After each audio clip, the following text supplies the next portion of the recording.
Hello friends, welcome to my YouTube channel Saloni quest.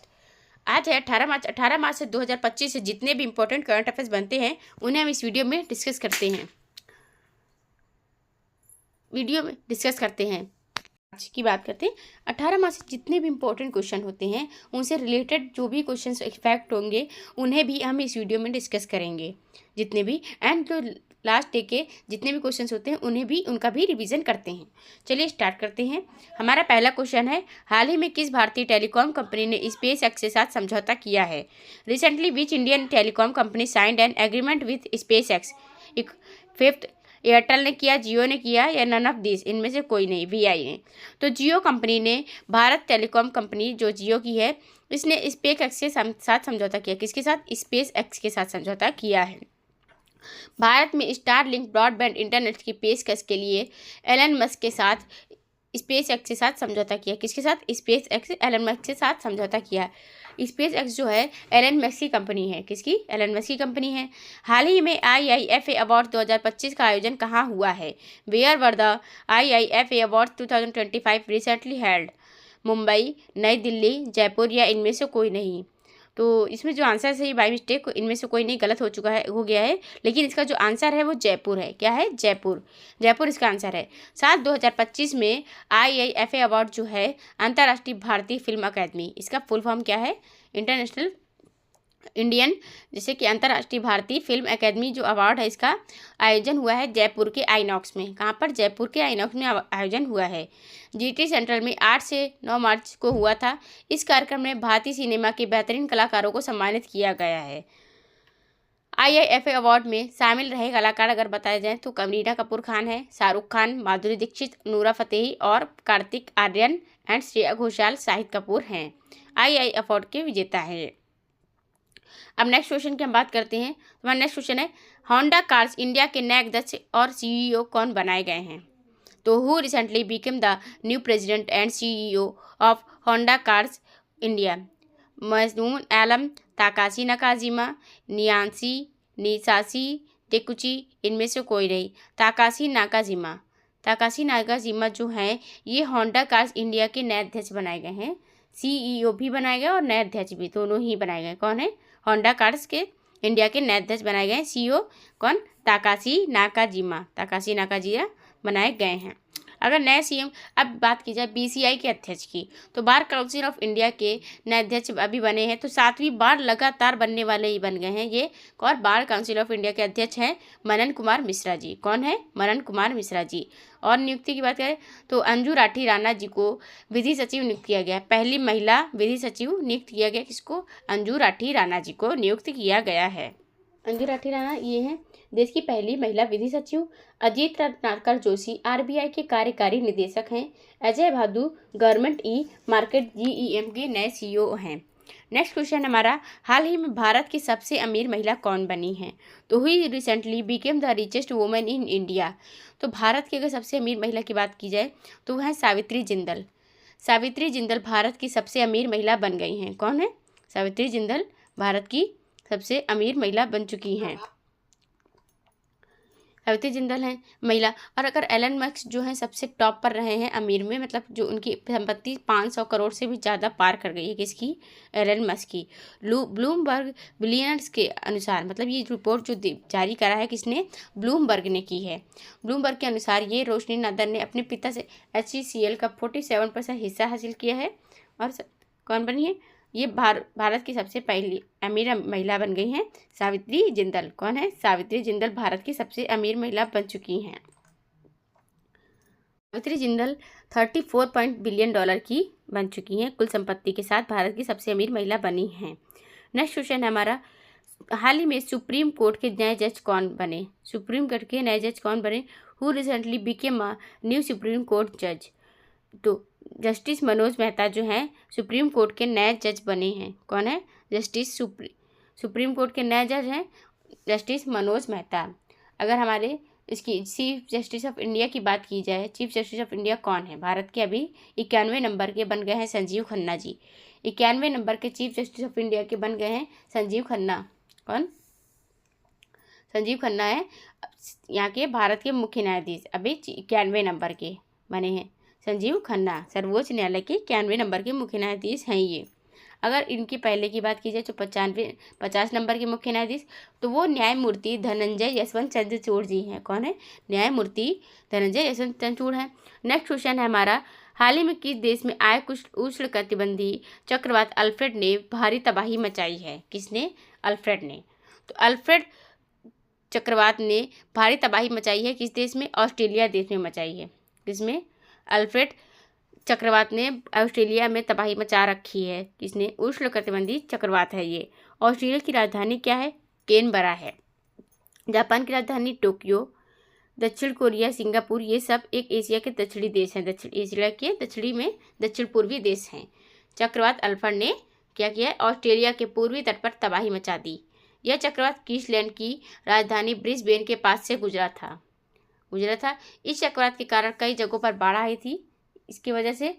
और यह चक्रवात श्रेणी का एक था। यह अटलांटिक महासागर में आने वाले उष्णकटिबंधीय तूफान के बराबर था। अटलांटिक महासागर है, वहाँ पर जो आते हैं तो उनके बराबर था, तूफान के बराबर। यह चक्रवात 1990 में आए चक्रवात नैन्सी के बाद ब्रिस्बेन में आने वाला पहला चक्रवात था। 1990 में चक्रवात नैन्सी था, अब उसके बाद का ये ब्रिस्बेन में आने वाला पहला चक्रवात था। ब्रिस्बेन में यह चक्रवात पिछले 50 साल के इस क्षेत्र के सबसे खतरनाक चक्रवात में से एक था। मतलब जो पिछले 50 सालों में जितने भी अगर चक्रवात आए होंगे उनमें से सबसे ज़्यादा खतरनाक था ये।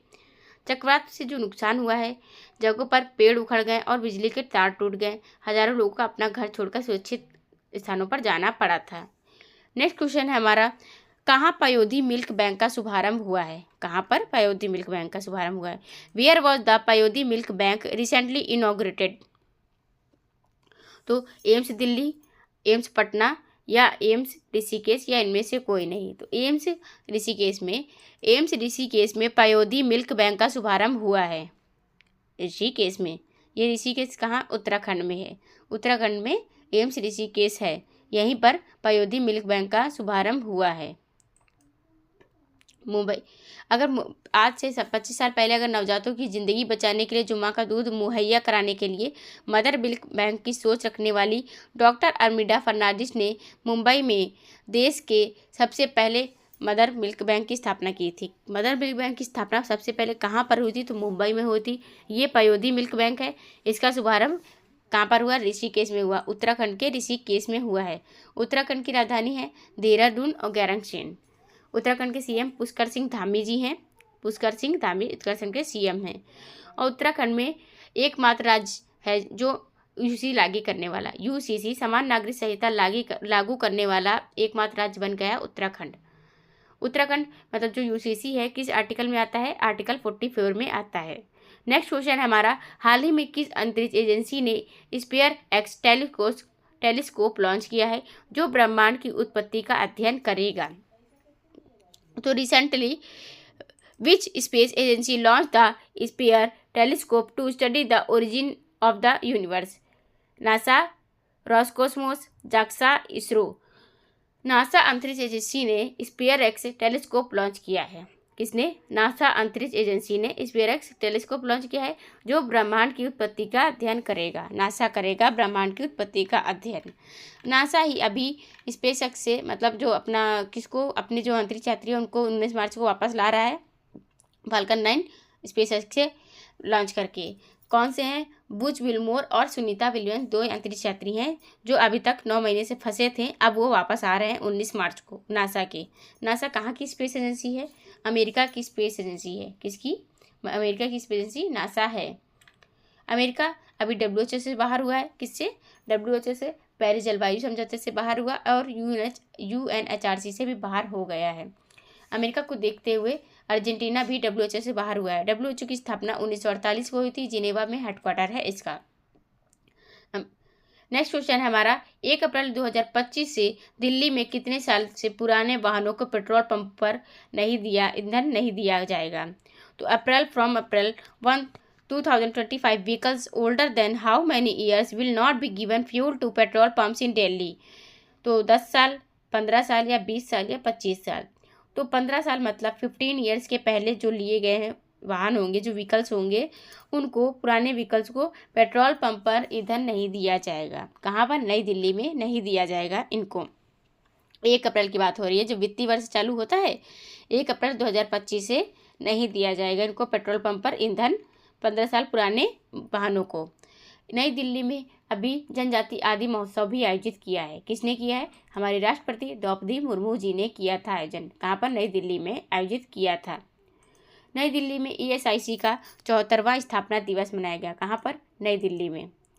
और नई दिल्ली में ही अभी कौन सा क्वेश्चन नई दिल्ली में ये हो गया। नेक्स्ट क्वेश्चन हमारा, हाल ही में उत्तर प्रदेश के मुख्यमंत्री योगी आदित्यनाथ ने किस जिले में पहला स्मार्ट सिटी अस्पताल और पैथोलॉजी का उद्घाटन किया है? Recently, in which district did Uttar Pradesh CM Yogi Adityanath inaugurated the first smart city hospital and pathology center? Jhansi में, गाजियाबाद या अयोध्या में? तो ये कहाँ पर किया? अयोध्या में। किसने किया? उत्तर प्रदेश के CM ने किया है। योगी आदित्यनाथ ने अयोध्या में पैथोलॉजी और सिटी हॉस्पिटल, मतलब जो एक स्मार्ट सिटी हॉस्पिटल होता है, उसे लॉन्च किया है। किसको उद्घाटन किया है? किसने किया है? हमारे वहाँ के उत्तर प्रदेश के CM है योगी आदित्यनाथ जी ने किया है। उत्तर प्रदेश के CM योगी आदित्यनाथ जी ने किया है। वहाँ के गवर्नर कौन है? तो वो है आनंदीबेन पटेल जी। लखनऊ राजधानी है, जिसे नवाबों के शहर के नाम से भी जाना जाता है। अयोध्या में राम मंदिर की स्थापना कब हुई थी? 22 जनवरी को हुई थी 2023 में। कब हुई थी? 2024 में 22 जनवरी को हुई थी स्थापना अयोध्या में। देश में 75 जिले हैं। यहाँ पर लोकसभा में सीटें कितनी हैं? तो 80 हैं। और राज्यसभा में सीटें कितनी? 31 हैं। यहाँ पर एकमात्र दुधवा नेशनल पार्क है, नवाबगंज पक्षी अभ्यारण्य है, पीलीभीत टाइगर रिजर्व है। चरकुला, नौटंकी ये यहाँ के लोक नृत्य हैं। कौन? कजरी, रासलीला, रामलीला, ये सब यहाँ के कौन है? लोक नृत्य हैं। किसके? उत्तर प्रदेश राज्य के। उत्तर प्रदेश राज्य है दूध उत्पादन में टॉप पर रहा है। किस में? दूध उत्पादन में। और जनसंख्या के मामले में भी उत्तर प्रदेश राज्य टॉप पर रहा है। कहाँ पर टॉप पर रहा है? प्रयागराज में महाकुंभ 2025 का आयोजन हुआ था, जो कि प्रयागराज कहाँ पर है? उत्तर प्रदेश में है। और यहीं पर 50 करोड़ से ज़्यादा लोगों के पर्यटकों की जाने की संख्या पार कर गई है। कितनी? 50 करोड़ से ज़्यादा की जनसंख्या पार कर गई है। और यहीं पर उत्तर प्रदेश योगी आदित्यनाथ जी ने कौन से जिले में पहला स्मार्ट सिटी अस्पताल लॉन्च किया है? किसमें? अयोध्या में लॉन्च किया है। वाराणसी यहाँ पर है, झांसी, गाजियाबाद, ये सब यहीं पर हैं। कहाँ पर? उत्तर प्रदेश राज्य में हैं। उत्तर प्रदेश राज्य के मुख्यमंत्री की अगर बात करें तो यहाँ पर अब तक 20 मुख्यमंत्री रह चुके हैं। 20 व्यक्तियों में अतिरिक्त 3 व्यक्ति राज्य के कार्यकारी मुख्यमंत्री भी रहे हैं, जिनका कार्यकाल बहुत छोटा है। वर्तमान मुख्यमंत्री योगी आदित्यनाथ हैं, जो कि 19 मार्च 2017 ईस्वी से अभी तक इस पद पर हैं। कब से? 2017 से हैं। 17, 18, 19 से अभी 25 तक पूरे हैं। नेक्स्ट क्वेश्चन है हमारा, हाल ही में बोगो सागर 2025 संयुक्त अभ्यास भारत और किस देश की नौसेनाओं के बीच में आयोजित हुआ है? तो ये आयोजित हुआ है कब, किस किस के? Recently the joint exercise Bongosagar was 2025 conducted by the navies of India and which country? Internet Bangladesh, Maldives, Nepal या तो श्रीलंका। तो बांग्लादेश के बीच में हुई। कितनी? बोगो सागर जो ये एक्सरसाइज की बात हो रही है, किसकी? बोगो सागर एक्सरसाइज है। किन किन के बीच में हुई है? संयुक्त अभ्यास हुआ है भारत और किसके? बांग्लादेश के बीच में हुआ है बोगो सागर 2025 का एक्सरसाइज। अगर और देश के एक्सरसाइज की बात करें तो ट्रॉपिक्स 25 जो है भारतीय सेना के बीच में हुआ है। कहाँ पर? हिंद महासागर क्षेत्र में आयोजित हुआ है। एक्वेरिन भारत और मालदीव के बीच में हुआ, जो कि मालदीव में हुआ है। ला पेरोस बहुपक्षीय अभ्यास है, जो कि फ्रांस में आयोजित हुआ है। डेविल स्ट्राइक की बात करें तो भारतीय सेना के बीच में होता है भारत के उत्तरी सीमाओं में। सूर्य किरण भारत और नेपाल के बीच में होता है। सल झंडी नेपाल में आयोजित हुआ है। श्रीलिनक्स जो कि भारत और श्रीलंका के बीच में होता है, तो ये विशाखापत्तनम में आयोजित हुआ है। डेजर्ट नाइट एयर कॉम्बैट जो भारत और फ्रांस, संयुक्त अरब अमीरात, इन तीनों देश के बीच में होता है। कहाँ पर आयोजित हुआ है? अरब सागर में आयोजित हुआ है। हरिमो शक्ति भारत और मलेशिया के बीच में होता है। बेटोंग कैप मलेशिया में आयोजित किया। अग्निवीर 2024 की बात करें तो भारत और सिंगापुर के बीच हुआ है। अग्नि वॉरियर है ये, तो महाराष्ट्र में आयोजित हुआ है। कहाँ पर? भारत के महाराष्ट्र में आयोजित हुआ है। और अगर सिनबैक्स की बात करें तो भारत और कंबोडिया के बीच में होता है, जो कि ये भी महाराष्ट्र में आयोजित हुआ है। कहाँ पर? भारत के महाराष्ट्र में आयोजित हुआ है। बांग्लादेश की राजधानी की बात करें तो ढाका है। नेपाल की राजधानी की बात करें तो काठमांडू नेपाल की राजधानी है। काठमांडू नेपाल में ही अभी कौन सा उत्सव मनाया गया है? पश्मीना महोत्सव मनाया गया है। 18वां हाथी महोत्सव भी यहीं पर मनाया गया। कहाँ पर? नेपाल में। नेपाल में मनाया गया। नेपाल हमारा भारत का पड़ोसी देश है। नेपाल कौन सा देश है? भारत का पड़ोसी देश है। का पड़ोसी देश नेपाल। यहीं पर अभी 18वां हाथी महोत्सव भी आयोजित हुआ है। नेक्स्ट क्वेश्चन है, हाल ही में उत्तर प्रदेश के योगी आदित्यनाथ ने किस जिले में पहला स्मार्ट सिटी अस्पताल पैथोलॉजी केंद्र का उद्घाटन किया है? Recently in which district did Uttar Pradesh CM Yogi Adityanath inaugurate the first smart city hospital and pathology centre? Ayodhya में उत्तर प्रदेश के मुख्यमंत्री योगी आदित्यनाथ जी ने अयोध्या में कौन सा अस्पताल खोला है? पहला स्मार्ट सिटी अस्पताल और पैथोलॉजी केंद्र का उद्घाटन किया है योगी आदित्यनाथ जी ने। यहीं पर क्या है? लखनऊ है। लखनऊ को नवाबों के शहर के नाम से भी जाना जाता है। यहीं पर लखनऊ को नवाबों के शहर के नाम से जाना जाता है। और दूध उत्पादन में उत्तर प्रदेश राज्य टॉप पर रहा है। जनसंख्या के मामले में भी उत्तर प्रदेश राज्य टॉप पर रहा है। और सीटों की अगर बात करें तो सारी सीटों में उत्तर प्रदेश की संख्या ज़्यादा ही है। तो उत्तर प्रदेश के अगर जिलों की बात करें तो 75 हैं। नेक्स्ट क्वेश्चन है, आर्यों ने भारत में किस दर्रे से होकर प्रवेश किया था? तो through which pass did the Aryans enter India? Khyber से, बोलन से, काराकोरम या शिपकिला दर्रे से? तो खैबर दर्रे से आर्यों ने कहाँ पर भारत में प्रवेश किया था? आर्यों ने भारत में किस दर्रे से? खैबर दर्रे से प्रवेश किया था। आर्य कौन थे की बात करें तो पाकिस्तान से अफगानिस्तान तक जाने के लिए परमिट की ज़रूरत होती है। यह परमिट सीमा पार करने के बाद ही मिलता है। खैबर दर्रे से भारत में प्रवेश करने के लिए ये है। खैबर दर्रा पाकिस्तान और अफगानिस्तान को जोड़ता है। कौन सा दर्रा?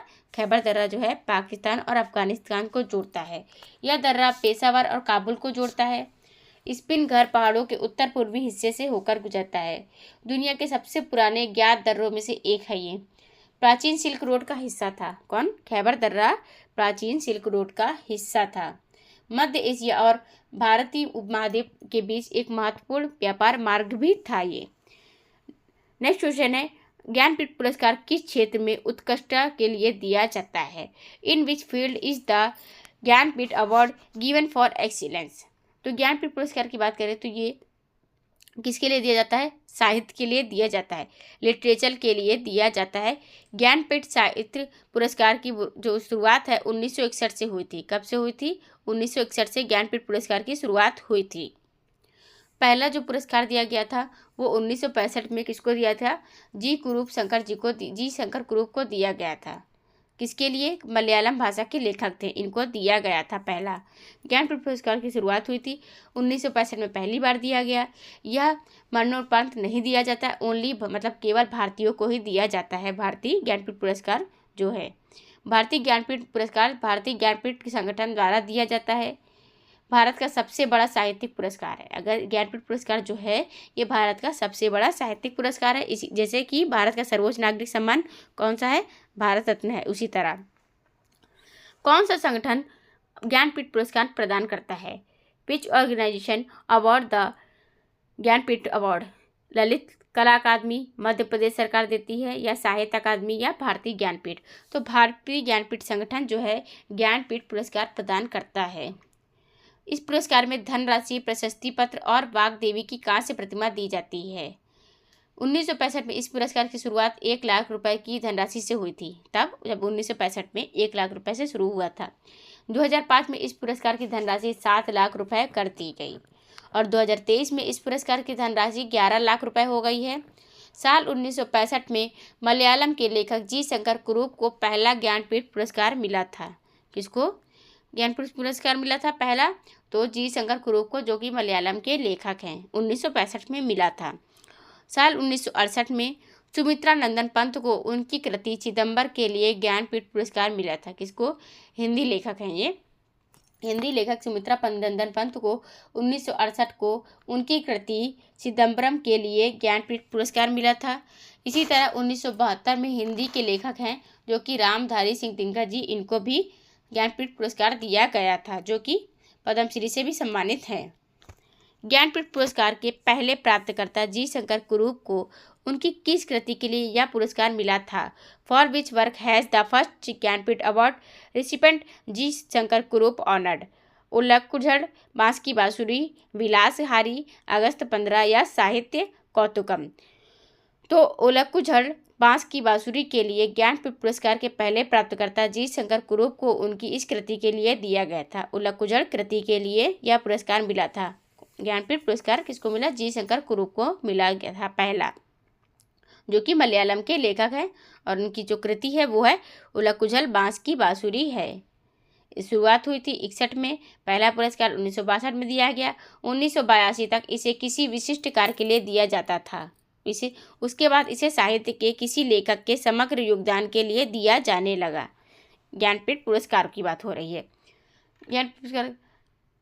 ज्ञानपीठ पुरस्कार की शुरुआत कब हुई? तब इंग्लिश की अगर बात की जाए तो ज्ञानपीठ पुरस्कार विजेता कौन है इंग्लिश के? तो वो है अमिताभ घोष जी। ज्ञानपीठ पुरस्कार जीतने वाले पहले तमिल लेखक कौन थे? Who was the Tamil first writer to win the Jnanpith award? Akilandam, Subramania Bharati, Dandapani Jayakanthan, Girish Karnad. Akilandam जो हैं ज्ञानपीठ पुरस्कार प्राप्त करने वाले तमिल लेखक थे। तमिल लेखक है मतलब तमिलनाडु के हैं, तो ये कौन है? अकिलैंडम है, जो तमिल लेखक हैं। इन्हें ज्ञानपीठ पुरस्कार मिला था। किसको? अमिलैंडम को। अमिलैंडम को ज्ञानपीठ पुरस्कार भी मिल चुका है। ज्ञानपीठ पुरस्कार जीतने वाले पहले तमिल लेखक हैं अकिलैंडम। और अगर अंग्रेजी भाषा की बात करें तो अमिताभ घोष हैं ज्ञानपीठ पुरस्कार प्राप्त करने वाले। अमिताभ घोष। ज्ञानपीठ पुरस्कार जीतने वाले पहले कन्नड़ लेखक कौन थे? कौन से? Who was the first Kannada writer to win the Jnanpith award? D.R. Bendre, K Shivaram Karanth, Vinayak Krishna Gokak, Kuvempu.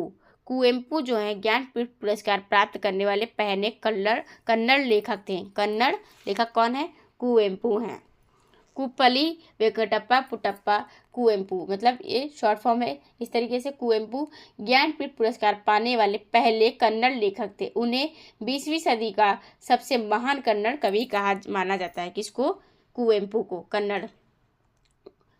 इनका जो निधन हुआ था 1994 को हुआ था। वे एक भारतीय कवि, नाटककार, उपन्यासकार और आलोचक थे।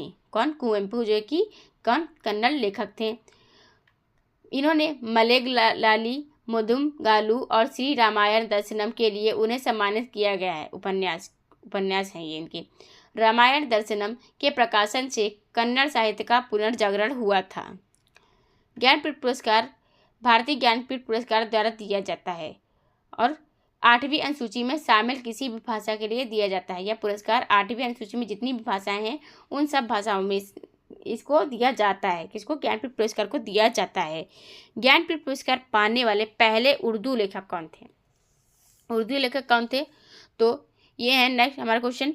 मिर्जा गालिब, रघुपति सहाय उर्फ फिराक गोरखपुरी, या कुर्र तैलून हैदर, या फैज अहमद फैज। तो ज्ञानपीठ पुरस्कार पाने वाले पहले उर्दू लेखक उर्फ फिराक गोरखपुरी थे। फिराक गोरखपुरी थे। कौन? ज्ञानपीठ पुरस्कार प्राप्त करने वाले पहले उर्दू लेखक, जो कि जम्मू कश्मीर के थे। फिराक गोरखपुरी ज्ञानपीठ पुरस्कार पाने वाले उर्दू लेखक थे। यह पुरस्कार इनको 1969 में मिला था। कब मिला था गोरखपुरी को? इनको मिला था 1969 में। 1969 में ही इसरो की स्थापना हुई थी। किसकी? इसरो की स्थापना, जो कि भारत की स्पेस एजेंसी है। 15 अगस्त 1969 को स्थापना हुई थी। बेंगलोर में इसका हेडक्वार्टर है, कर्नाटक के बेंगलोर में। स्पेस एजेंसी इसरो है हमारी। और फिराक गोरखपुरी को भी ज्ञानपीठ पुरस्कार उसी साल मिला था 1969 में ही। ज्ञानपीठ पुरस्कार पाने वाले कुछ और उर्दू लेखकों के नाम की बात की जाए तो अखलाक मोहम्मद खान हैं, शहरयार गुलजार। कौन? अखलाक मोहम्मद खान शहरयार गुलजार हैं। शहरयार को साल 2008 में ज्ञानपीठ पुरस्कार से सम्मानित किया गया था। किसमें? 2008 में। पहले 1969 में फिराक गोरखपुरी को और फिर 2008 में ज्ञानपीठ से किसको? शहरयार को सम्मानित किया गया था। किसके लिए? उर्दू लेखक के रूप में। यह पुरस्कार उर्दू साहित्य में उनके योगदान के लिए दिया गया था। नेक्स्ट क्वेश्चन है हमारा, ज्ञानपीठ पुरस्कार जीतने वाले पहले तमिल लेखक कौन थे? तो who was the first Tamil writer to win the Jnanpith award? Akhilandam, Subramania Aarti Bharati, Dandapani Jayakantham, गिनीश कर्नाड। अखिलेंडम जो है ज्ञानपीठ पुरस्कार प्राप्त करने वाले पहले तमिल लेखक थे। तमिल की बात हो रही, तमिलनाडु के तमिल लेखक अखिलेंडम थे। अखिलेंडम ज्ञानपीठ पुरस्कार प्राप्त करने वाले पहले लेखक थे, अखिलेंडम जो थे। अखिलेंडम ज्ञानपीठ पुरस्कार की शुरुआत हुई थी 61 में। पहला पुरस्कार दिया गया 1965 में। किसको दिया गया? शंकर कुरूप जी को दिया गया। किस लिए दिया गया? मलयालम लेखक के तौर पर दिया गया इनको, ठीक है। और ज्ञानपीठ पुरस्कार तमिल लेखक की अगर बात करें तो अखिलेंडम है। कौन? तमिल लेखक अखिलेंडम है। महिला की बात की जाए, पहली महिला तो आशापूर्णा देवी जी हैं, जिनको पहला ज्ञानपीठ पुरस्कार मिला है, पहली महिला को। अमृता प्रीतम को उनकी किस कृति के लिए ज्ञानपीठ पुरस्कार से सम्मानित किया गया था? For which work was Amrita सम्मानित? तो Amrita Pritam awarded the Jnanpith award. तो ये बात की जाती है तो कागज ते कैनवास। कागज ते कैनवास ये कविता संग्रह है किसका? अमिता प्रीतम जी का। अमिता प्रीतम जी का ये संग्रह है कागज ते कैनवास। इस कृति के लिए ज्ञानपीठ पुरस्कार से सम्मानित किया गया था किसको? अमृता प्रीतम जी को। अमृता प्रीतम जी को। और आशापूर्णा देवी पहली मतलब महिला है जिनको ज्ञानपीठ पुरस्कार दिया गया था। पहली महिला ज्ञानपीठ पुरस्कार प्राप्त करने वाली, भारत की पहली महिला ज्ञानपीठ पुरस्कार प्राप्त करने वाली आशापूर्णा देवी जी हैं। ज्ञानपीठ पुरस्कार पाने वाले पहले अंग्रेजी भाषा के लेखक कौन थे? अंग्रेजी भाषा के लेखक कौन है? तो who was the first English language writer to win the Jnanpith award? Deborah Baker, Amitabh Ghosh या विक्रम सेठ या झुम्पा लाहिरी? तो अमिताभ घोष ज्ञानपीठ पुरस्कार प्राप्त करने वाले पहले अंग्रेजी लेखक हैं। साल 2018 में इन्हें यह पुरस्कार दिया गया था। अमिताभ घोष को अंग्रेजी में भारतीय साहित्य के संवर्धन में उत्कृष्ट योगदान के लिए यह पुरस्कार दिया गया था। उनका जन्म कब हुआ था? 1956 को कोलकाता में हुआ था। और उन्होंने साहित्य में कथा और गैर कथा दोनों क्षेत्रों में लिखा है। 30 से ज़्यादा भाषाओं में अनुवाद हो चुका है उनकी रचनाओं का। उन्हें साल 1990 में उनकी किताब द शैडो लाइन्स के लिए साहित्य अकादमी पुरस्कार मिला था। द शैडो लाइन्स के लिए। नेक्स्ट क्वेश्चन है हमारा, ज्ञानपीठ पुरस्कार प्राप्त करने वाले पहले लेखक कौन थे? ज्ञानपीठ पुरस्कार प्राप्त करने वाले जम्मू कश्मीर के पहले लेखक कौन थे? तो who was the first writer from Jammu and Kashmir to win the Jnanpith award? तो अब्दुल रहमान राही, फारूक नाचकी, हब्बा खातून या अख्तर मोइजुद्दीन? तो अब्दुल रहमान राही जो है ज्ञानपीठ पुरस्कार प्राप्त करने वाले जम्मू कश्मीर के पहले लेखक थे। जम्मू कश्मीर के पहले लेखक हैं अब्दुल रहमान राही, जो कि प्रोफेसर हैं। उन्हें 2007 में कविता संग्रह सियाह रुद जरीन मंज इन ब्लैक डिज्जल के लिए यह पुरस्कार मिला था। कब मिला था? 2007 में मिला था अब्दुल रहमान राही जी को। ज्ञानपीठ पुरस्कार प्राप्त करने वाले हैं ये।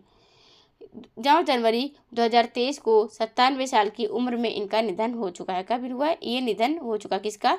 रहमान राही जी का निधन हो चुका है। इनका जन्म 1925 को हुआ था।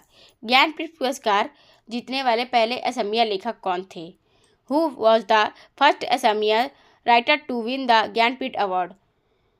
इंदिरा गोस्वामी, बीरेंद्र कुमार भट्टाचार्य या होमेन बोरगोहेन या भवेंद्र नाथ सैकिया? तो असमिया उपन्यासकार की बात करें तो बीरेंद्र कुमार भट्टाचार्य हैं। कौन है? बीरेंद्र कुमार भट्टाचार्य, जो कि साल 1989 में ज्ञानपीठ पुरस्कार प्राप्त करने वाले पहले असमिया राइटर थे, पहले असमिया लेखक थे। असम की प्रसिद्ध कवि नीलमणि फुकन को साल 2021 में ज्ञानपीठ पुरस्कार से सम्मानित किया जा चुका है। बीरेंद्र कुमार भट्टाचार्य को 1989 में किया गया। असम के ही प्रसिद्ध कवि नीलमणि फुकन हैं, जिनको 2021 में ज्ञानपीठ पुरस्कार से सम्मानित किया गया। किससे? नीलमणि फुकन को 2021 में। और नीलमणि फुकन साहित्य अकादमी और पद्म श्री पुरस्कारों से भी प्राप्त करता है। इनको कौन कौन से पुरस्कार मिल चुके हैं नीलमणि जी को? कौन से? पद्म श्री और ज्ञानपीठ मिल चुके हैं। ज्ञानपीठ पुरस्कार पाने वाले असम के तीसरे व्यक्ति नीलमणि फुकन हैं। तीसरे व्यक्ति, पहले व्यक्ति बीरेंद्र कुमार भट्टाचार्य और तीसरे व्यक्ति ये है नीलमणि फुकन जी। ज्ञानपीठ पुरस्कार पाने वाले पहली असमिया महिला मामोनी रायसम गोस्वामी थी। कौन थी? पहली महिला मामोनी रायसम गोस्वामी थी। दूसरी ये महिला हो गई। मामुनी रायसम गोस्वामी को 2000 में ज्ञानपीठ पुरस्कार मिला था। ज्ञानपीठ पुरस्कार में किस देवी की कांस्य प्रतिकृति शामिल होती है?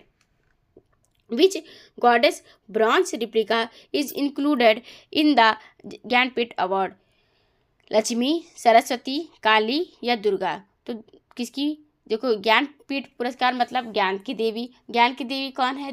हमारी लक्ष्मी जी हैं। कौन सी है? सरस्वती माता हैं, ज्ञान की देवी। तो ज्ञानपीठ पुरस्कार में कौन? सरस्वती देवी जी की कांस्य प्रतिकृति शामिल होती है। किसमें? सरस्वती देवी जी की कांस्य प्रतिकृति शामिल होती है।